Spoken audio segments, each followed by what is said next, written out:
So this is the building, and it's already within the process of rebuilding it.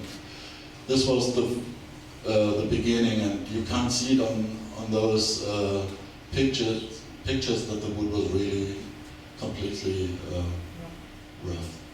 And inside, now I have to tell you, this was owned by people who were investors, and those investors couldn't do anything with it. They had strange ideas, and then they just got rid of it and gave this building back to the government. So it was a land, no, not land, this building, oh God, I don't know. Yeah. It belonged to no one, no man. Without a landlord. Yeah. Yeah. Without a landlord. And the side you see here is the side where the weather,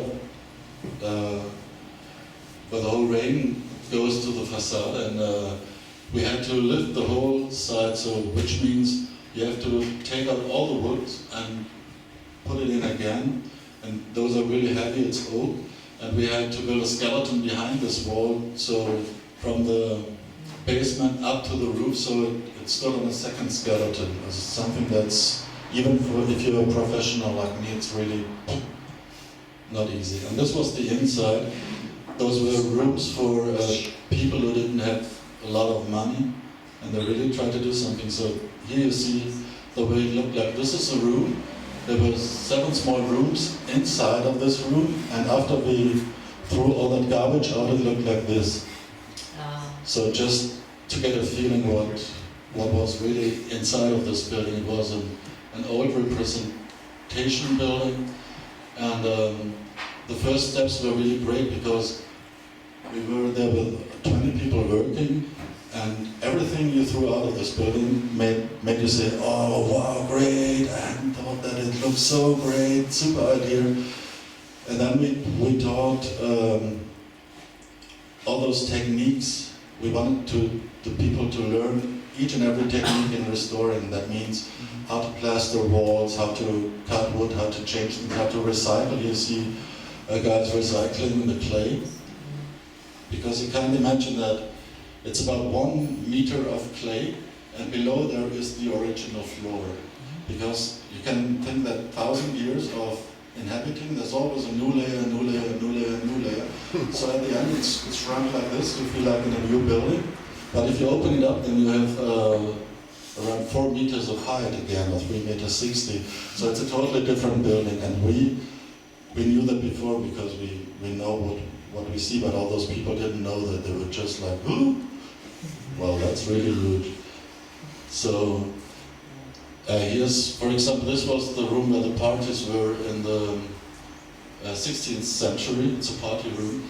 It was called the Green Room, and you can see in the back this black spot. There was an open fire in it. It was before they had our kind of fire, and there's even on the left side you can see an old, not wallpaper, wall painting that resembled wallpaper at that time.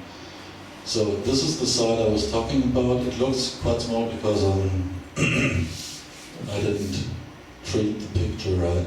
You can see how we already took out the old clay, and there's new clay which we formed. Again, we formed our own bricks again out of the old material. So that just, and this is the skeleton, part of the skeleton in just one level, and it went through the whole building. Here you can see some guys. The wood you see on top, there's one piece of wood that's going through the whole building, which means it was a 20-meter long tree without any breaks. The original building was already experimental because there was so many distance between the walls where it laid on that it was like this. It was really, really strange. Here you see construction, on the left side, the former owners made, and then they just tried to stabilize the wall instead of taking some money to show, to care for the problems, for the structural problems. It was totally stupid. This is the rooftop.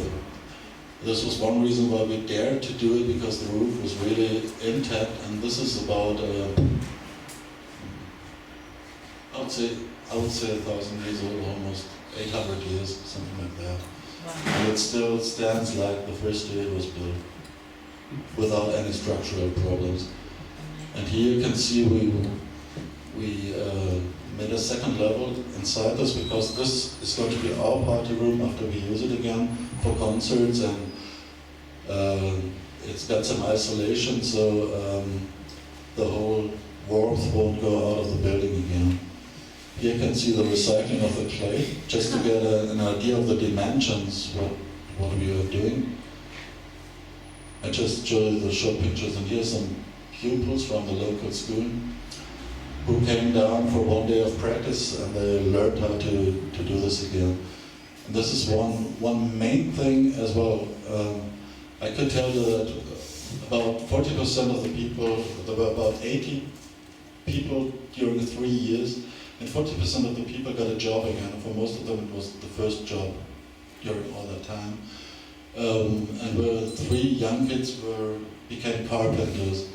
But we thought that even for those who won't get a job, because there are people who will never get a job, cause the depression, for example, if you are depressed, then you can work sometime and then you fall down again and you will return again. And there's no place for those people to work anywhere, except in a project like this. And they always return because they were happy, there was a group they could talk to, there were people who cared for them, not in a way a social worker cares for someone, but you care for each other because you work together and you got a thing to do. And the idea was that the knowledge of restoring such a building will stay in that city. Even those who don't have a job live in a house like this, and they can tell the landlord, hey, come on, I know what to do, and I don't pay the rent for 3 months, but then I will do this and that, and this money won't get taken away again by the government. And this was the idea to keep the knowledge in town as well. Yeah, here you see, just after opening those walls, we found old firesides, fire buildings. This is a funny picture. Too bad I can't make it larger. You see this door. This door is, there are lots of little photos and autograph cards of famous stars of TV, volkstümlicher Schlager in Germany. And one of those guys, it was his workplace, and he just put those anywhere in Bayern München scarves, and he was really happy that he could go to decorate his place the way he wanted to, and then he just had to go because we had to go into this part, and we tore all down, but we left the door as a document of beauty. Yeah, it was really great. By working, we always discover new things. Like, for example, here you see where the guy stands is the old level, where it's about 1.3 meters below the level where we were, and we just digged and digged and digged, and then we found this. And this is a staircase that went down to the basement, and the staircase is turned the wrong way. There's 2 ways a staircase could turn in that time. No, there was only one way a staircase turned since 1400, and because that has to do with the swords and the way you can defend something like that, and most people are right-handed.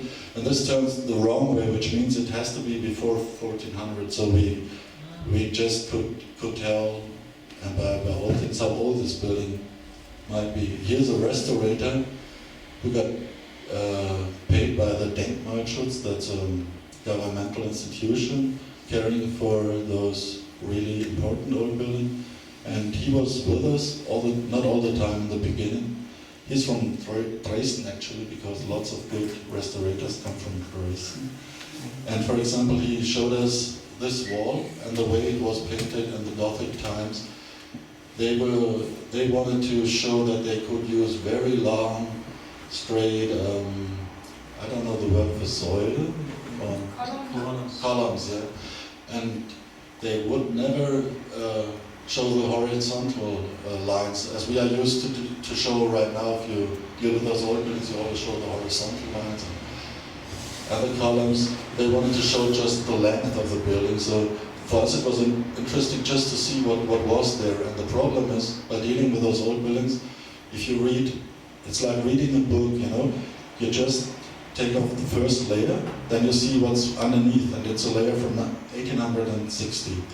But if you want to read the next layer, you have to destroy this side of the book and look what's behind it. You will never destroy 1850, and then restore 1850, but you find 1630, and you go on and on. But each time you go on, you destroy something of historical value. Yeah. So it's really a strange process as well to act like that.